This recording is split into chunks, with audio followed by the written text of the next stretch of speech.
how is Jamaica, especially the government and the authority now with the farms? I know it's kind of semi-legal in some sort of way, but how is it? Are they still treating? What are the terms and what are the limits? Of having how much can you have, or what are requirements then, as far as with the ganja farms and having a ganja? Can you give us a little insight on that as well? This time with the amendment, each individual, the average Jamaican, was given the right. I wouldn't even say given the right. In 2015, the amendment made it and made 2 ounces or less a non-arrestable offense. So in other words, the police couldn't arrest you. Time gone, the police could have arrested you with 2 ounces or even a split. They could arrest you with a split. Yeah. Right. See? So 2015 when the amendment happened. Yeah, a police could not arrest you. But it is a non-arrestable offense. It doesn't mean that you cannot be charged for it. The only reason why one did not even charge for it now is because the ticket book is, Right. But I and I at the same time agitating that when it comes to small amount of herb, people should be allowed, to have a small amount of herb, because in the idea grassroots people most of the streets have a target. But anyway, it gave one that right. It also allowed each household, not each individual, each household, the right to grow up to 5 plants. See? And at the same time, I and I Rastafari, like I said, I and I sacramental rights were recognized. So basically, that is it. There's an emerging industry, right? There's an emerging medical industry, and there's a board that has been set up called the CLA board, the Cannabis Licensing Authority Board, to monitor and regulate the industry. It just happened to us that I'm on sit on the board, because I'm my level of advocacy over the years and things as a Rastafari, in the forefront of calling for, have been calling for decriminalization and legalization of the herb. See, so in terms within the industry, you can get licensed. So it's 5 different categories. For example, growing, transportation, processing, R&D, which is research and development, and dispensing, retail. So those are the 5 categories. And even within the growing and the manufacturing, you have different tiers. Tier 1, certain size, tier 2, and so on. So that is what has been required. If I want to go and, for example, want to access the website to the CLA, it's cla.org.jm. That is cla.org.jm. Because what I'm saying are information that can be found on the website. See? So, but anyway, it allows individuals or companies to apply for license to the CLA board. You go through a process, and you can, you will. Is the license, does it cost a lot, to act, to get, or is it a reasonable price, or does it require a lot of work to get it? No, the process is very straightforward, right? But in terms of what the CLA board require and so on, right? In terms of land, legality of land and then things like that. And our, individual, if it is research, what the personalities, capable personalities, because, you have to prove certain things. But anyway, recently, people have started to get people have started to get their license. Because they get more aware of it, more knowledgeable, and they know what But to do. in terms of cost, it might be more than affordable for some people, but it will be difficult for some people to afford that. Right. See, because for example, if you're going to grow a 1 acre and less, you have to pay a license for 2,000. Right, right. But to small farmers, Jamaica dollars. yeah, 2000 US. US. Yeah, 2000 US, which is Right. about almost 260,000 Jamaican, Right, right, right? You, you, you have to have cameras, you have to have fencing and those right. things. Those are the things where, All the requirements that you need in order for yeah, that. yes. Okay. So the average individual, honestly speaking, can't afford that. Side, You know what I yes, mean? yes, The yes, average side. individual cannot afford that. But what I encourage, individuals to do is to organize themselves and come together and see how them can get involved into the business. Because at the end of the day, the business is going to exist. Side, See? side. But at the same time, I would like to see a limit put on the amount, right, of investment that especially foreign companies can come into Jamaica and do in order to avoid any individual company coming to Jamaica and monopolizing or controlling the industry. I would like to see the industry working in the interest and benefit of the Jamaican people, and especially those people who have suffered, who have gone to jail and gotten the button licks for Right. keeping this ganja industry alive. See? Side. But at the moment, the great possibility is that even the very people who used to fight against ganja, cannabis, and who used to help send Rasta and other people to prison for herb, Ganja, yeah. they will be the one who is going to come and control the industry. Side. And these are the type of concerns that I and I have. You know what I mean? Right, And that's the right, reality right. of That's what. a very credible concern too. Yeah, you know what I mean?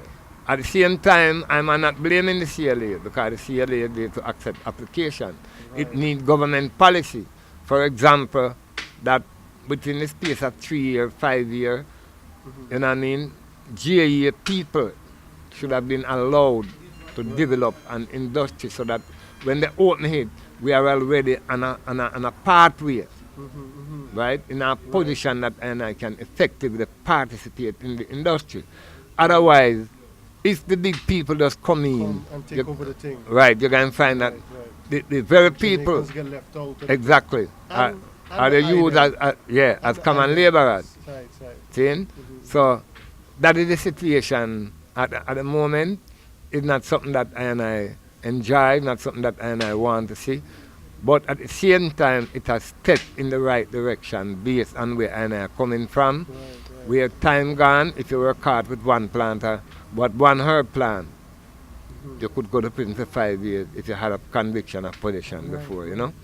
So basically, those are some of the situation inside of Jamaica at the moment. Currently, Yeah, as it relates to ganja or the cannabis industry. Right. You know what I mean? So as far as now, I also heard you talking about the many other uses, other scientific, other uses that. Talk to me a little bit about that, because I see that even in Jamaica, I mean, well, even through the world, people like to see the marijuana, the ganja as just smoking, and you know what I mean? Now we're hearing this medicinal use, the term the medicinal use, but there's a whole wealth of other things, you know what I mean, that the marijuana can be used for. Talk to me a little bit about that, and the science.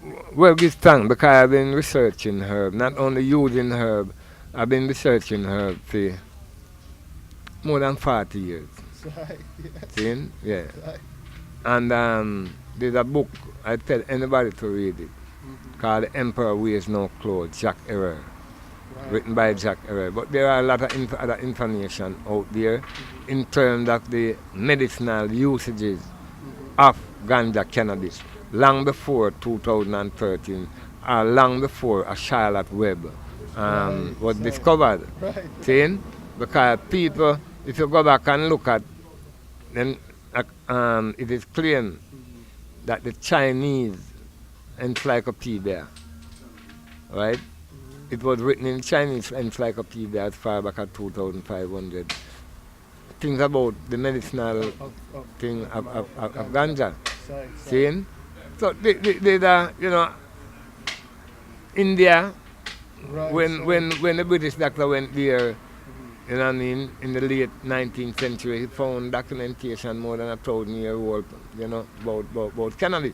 cannabis. So, Yeah. I mean, other people are type of culture use herb. Right, You know what I mean? Some come and throw it in the fire and just dance around it, and right, right. you know, herb just burn and every man It's just been irate. around for Yeah, ancients of time, right. from since See? ancients of time, you know. So, for people to come and make law, for any country, any state, to come and make law against a plan, Side, right?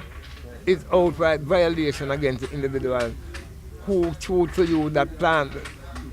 At the same time, them give the and I all type of things, alcohol and cigarette and them things that we are destroying and I. So it's obvious that it's a hypocritical thing that them going on with, and herb because of the healing properties. But anyway, going forward to that question in terms of some of the things them that, you know, herb is historically known for. I mentioned the Charlotte Web and talk about seizure of a little girl, you know what I mean, who must use over 20 seizures per day and cut down till they reach the point that she don't have any seizure. and this is a real case. This is Yeah, somebody. yeah. Okay. That it was in Colorado and CNN carried it and so on. I know personally because I grew up in grassroots condition and how I know people used to use herb. We see them use it for asthma, we see them use it for pain, we see them use it for cold, we see them. But from a scientific point of view right now, two doctors developed cancer in Jamaica, you know, in the 70s, 80s. Cancer for glaucoma, asthma cells for asthma. See? Plus you used to have Marinol over here in the US. So people know that byproducts are there. And in terms of usages, this is from one just go read. Products, all type of products have been made out of herb. Right. Soap, ointment, Oils, oils, paper, even clothes and all. exactly. See? But even from a medicinal point of view, you look at how the amount of healing properties of herb and the type of thing that it has been doing. For example, I was in Israel and the scientists were talking about discovery of 144 different CBD. See? And even in America here, herb was used to treat more than 100 different illnesses. Seeing before the marijuana tax act was established. So there are things documented, a lot of things documented. You read, you just read Jack Herrera book, and it gives you reference to a lot of other things and a lot of other books, you know what I mean? But there are a lot of things. Yet at the same time, what is there from the system to prove, even from a scientific point of view, that herb has been detrimental to mankind over the years? You know what I mean? So, you know, there are a lot of usages, a lot of medicinal properties. Coming to a Rootz Fest or going to a conference, there are doctors, there are scientists, researchers who can break down more in terms of components of herb and clinical trials. You know, because we have that in Jamaica, for example. You know, we have Dr. Lampard, and like I mentioned, you know, and so on. All over the world, we have, you know, research being carried out. Boston, you know, Harvard University. A lot of research has been carried out and found out to be beneficial. But like I said, the system want to have economic control and they want to have mental control over with people. So that's why them outlaws, you know. Plus, I was hearing you talking about it's a category 1 or something like that. You were saying. Yeah. Break that down a little bit. I think that's in America. How they view it as. Right. At the UN. Oh, at the UN. Yeah, there's a thing called the INCB, which is the International Narcotic Control Board, or Board of Control. You know, that they put drugs in categories. Oh, okay, side. Right. So and they use a term called scheduling. Okay, yes, Right. So for example, crack cocaine, you have one, for example, 1, 2, 3, 4, and 5. I don't know how many schedules. Right. But for example, a crack cocaine and heroin, they would have it at schedule 2. And they would have ganja cannabis, maybe ecstasy, LSD, them thing there, as as Schedule 1, Right. meaning these things are more detrimental Right. to mankind, see, than the others. For example, the Schedule 1 is more dangerous, Right. and Schedule 2 is less dangerous. But they have crack cocaine and heroin in a Schedule 2, and cannabis ganja in a Schedule 1. And this is at the UN. Yeah. Oh, But the difference between herb and all of those things is that herb is a natural plant. Side. See? Herb is not a drug. Right. We know that. See? So they want to classify, if they want to classify drugs, they can go ahead and classify the others as drug. Right. Side. See? But in terms of herb is a plant. But it's to show the eye, again, and others who might be watching this interview, that there's a plan. There's a plan by the system, by what I call, you may come hear the term Babylon, but, you know, a Euro-American system, Side. but we call a European-American system, see, to control people's mind and to control the wealth of the earth. And this, in terms of manipulating or making laws against ganja as a plant, is part of the plan to control you psychologically and economically. Because if you look in the US right now, you have 29 states that have legalized ganja. Yes, sir. Yeah. You have 9 out of those 29 have legalized. All right, that 29 have legalized for medical purposes. 9 out of that 29 legalized for recreational purpose. But yet in Jamaica, the US of A don't want Jamaica to do anything like that. And at the same time, there's a federal government that claims that herb is illegal still in the US. It might be legal in certain states. But if 29 states, 50 something, I don't know, 51, 52 states make up the US, right? And you have 29, it means you have more than half. And the majority rule. That's right? Yeah. But yet here are some people who call themselves the federal government, who can tell you that even though you have voted for this, I am saying that you cannot have it that way. See? So it's very hypocritical and very imposing to I man to see a set of group of people want to impose themselves upon the masses of the people, you know what I mean? And not only that, what we've seen in America, but we have seen just what you was talking about in Jamaica, where people with money, people have now monopolized on this, and now kind of controlling the ganja thing, and whereas we've been knowing this long time, where, our brothers and sisters have been getting locked up for just a spliff and, a little ganja for years. Sure. Now people come and making tons of money. Sure. You know what I mean? And we still in prison for these, Well, ganja. again, you see, I and I as Rastafari, and I need to be able to come together. Because I and I have rights. And so I need to know those rights and come together and prepare to defend those rights.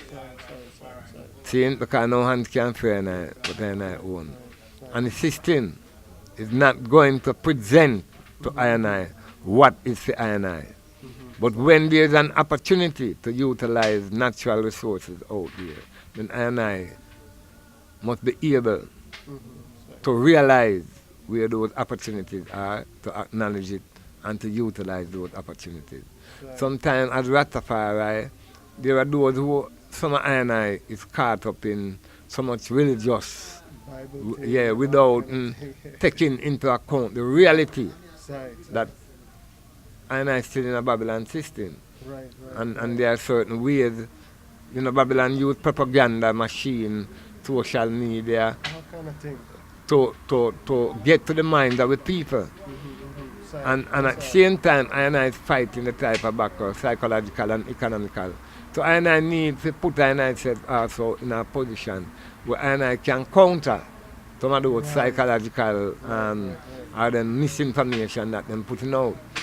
See? So, and I know that the Babylon system, the aim and objective, this is economics is the last straw or the last aspect of colonialism and slavery upon our people.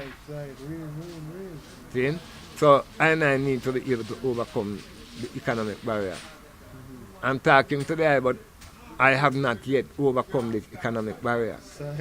But a lot of us. Right, but at the same time, if I and I should come together in a certain way, and I would be able to overcome it. Right. See? And there are things that that out there for I need to utilize. What is to take control of what is I and to utilize those, whatever it is, in the best interest of I people. Like you know what I mean? His Majesty say, no? Exactly. Organize and centralize, you know, and we must deal with a level of reality right now because His Majesty was a leader of a nation, and he dealt with a lot of things, you know, and I feel that I them now need to deal with things, and I really love that I, you know, really bringing forth a different perspective as far as when it comes to marijuana and the different uses, and, you know, for us not to be left out, because if we don't do something and just sit down in a corner, we're going to get left out, you know what I mean? And then we're going to always be in the wayside complaining when we are not trying our best to educate ourselves and all these things to be, you know, in the front lines and be at least a spearhead, be there, get at least our piece of this pie, you know, right here on earth, you know? Yes, I am. You see, at least